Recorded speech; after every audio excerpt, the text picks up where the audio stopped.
सफ़र जिसकी एक्सरसाइज हमने हल करनी है। सबसे पहले हमने पढ़ने हैं मुख्तसर जवाबात।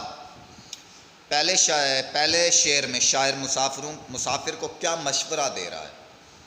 शायर ने मुसाफिरों को मशवरा दिया है कि वो रेलगाड़ी में सवार होने के लिए मुसाफिरों की गिनती ना करें और जगह को भी ना देखें, बल्कि अल्लाह ताला का शुक्र अदा करके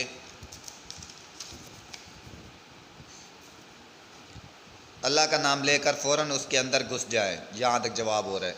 क्या कहता है शायर, इसमें लोगों की गिनती तादाद को ना देखें बल्कि अल्लाह का नाम लेकर इसके अंदर घुस जाए। उसके बाद दूसरे सवाल में क्या कहता है, इस नज़म में क्या दूसरे शेर में जलूस निकलने से शायर क्या मुराद है, शायर की क्या मुराद है। जलूस निकलने का मतलब भीड़ की वजह से बुरा हाल हो जाना। भीड़ क्योंकि रश बहुत ज़्यादा होता है, इसी वजह से लोगों का बुरा हाल हो जाता है। इसलिए क्या कहता है, भीड़ की वजह से बुरा हाल, यानी लोग एक दूसरे को धक्के दे रहे होते हैं ताकि पहले सवार हो जाएं। एक मुसाफिर घर की क्या चीज़ रेल के डब्बे में ले आया था। एक मुसाफिर घर की चारपाई भी रेल के डब्बे में ले आया। कौन सा मांगने वाले लोगों में मकबूल और क्यों है। चिमटा बजाकर मांगने वाला लोगों में मकबूल है क्योंकि वो गा कर मांगता है। रज़ाई में बैठे हुए मुसाफिरों का हाल किस तरह बयान किया गया है। मुसाफिर रज़ाई में इस तरह बैठे थे जैसे वो रज़ाई के अंदर सी दिए गए हो। रेल का सफ़र के मुताबिक दुरुस्त जवाब की निशानदाही यानी कि टेक्स्ट से करें। शायर के मुताबिक शुमार करने की कोशिश क्या फजूल है। रेल के डब्बे, रेल की सीटें, नफूस, सामान, नफूस। हमारे पास जो जवाब आएगा नफूस आएगा। उसके बाद देखना है, रेल के सफ़र में रोटी से लड़ता है सालन, दस्तरखान लड़ता है। रेल के डब्बे से यानी कि रेल के सफ़र में रोटी दस्तरखान से लड़ता है। रज़ाई में मुसाफिर ऐसे बैठे हों जैसे सील के बैठे हों। कोई मुसाफिर रेल में खेत के गन्ने कटा लाया है सारे।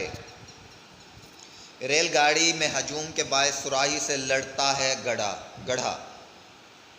उसके बाद हमारे पास आता है मायनी। लुगत में तलाश करके मायनी लिखे। मायनी हमने लिखने हैं, नफूस अफराद को कहते हैं, बंदूक को कहते हैं।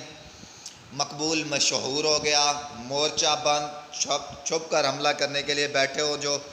आशनाई, वाकफियत, अवामुन्नास, लोग, मर्दमशुमारी, आदमियों को गिनना। उसके बाद हमारे पास आ रहा है अल्फाज के मुतज़ाद लिखें। इसमें सबसे पहले हमने देखना है गुफ्तगू, खामोशी, लड़ाई, सुलह, आशनाई, बेगानगी, मकबूल, गैर मारूफ, सफाई, गंदगी, अपना, पराया। उसके बाद आ रहा है मुनासिब अल्फाज की मदद से मिसरे मुकम्मल कीजिए।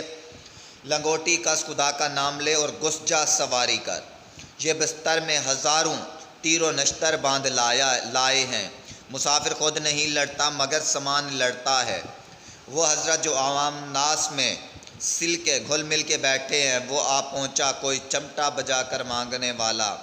उसके बाद हमारे पास आ रहे जुमले बनाएं। गुंजाइश, मेरी इतनी गुंजाइश नहीं कि गाड़ी ख़रीद सकूँ। इससे आप इजी भी बना सकते हैं। उसके बाद लंगोटी, मुसाफिर अपनी लंगोटी कस कर रेल में सवार होते हैं। गट्टर, मुसाफिरों ने खिड़की से अपना गट्टर रेल गाड़ी में फेंका। रस्सी जानवरों को बांधने के लिए इस्तेमाल होती है। गड़ा पानी भरने के लिए काम आता है। सुराही पीने वाला पानी भरने के काम आता है। उसके बाद जुमलों में इस तरह इस्तेमाल करें ताकि उनके मायनी वाज़ेह हो जाएं। खुदा का नाम लेना, हामिद ने खुदा का नाम लेकर अपना कारोबार शुरू किया। जलूस निकलना, रेलगाड़ी में भीड़ की वजह से मुसाफिरों का जुलूस निकल गया।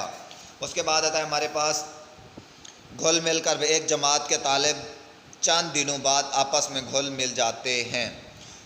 उसके बाद क्या आता है, मुतलका अल्फाज से मिलाएं। सबसे पहले क्या कहता है, मर्दम, नफूस, निश्तर, सफाई, खेत, मर्दम, नफूस, मर्दम शुमारी आता है। उसके बाद आएगा हमारे पास नफूस जलूस हो गया, खेत गन्ने आ गया, तीर निश्तर आ गया, लाओ लश्कर आ गया, मांगने वाला फ़कीर आ गया, लड़ाई सफाई हो गया।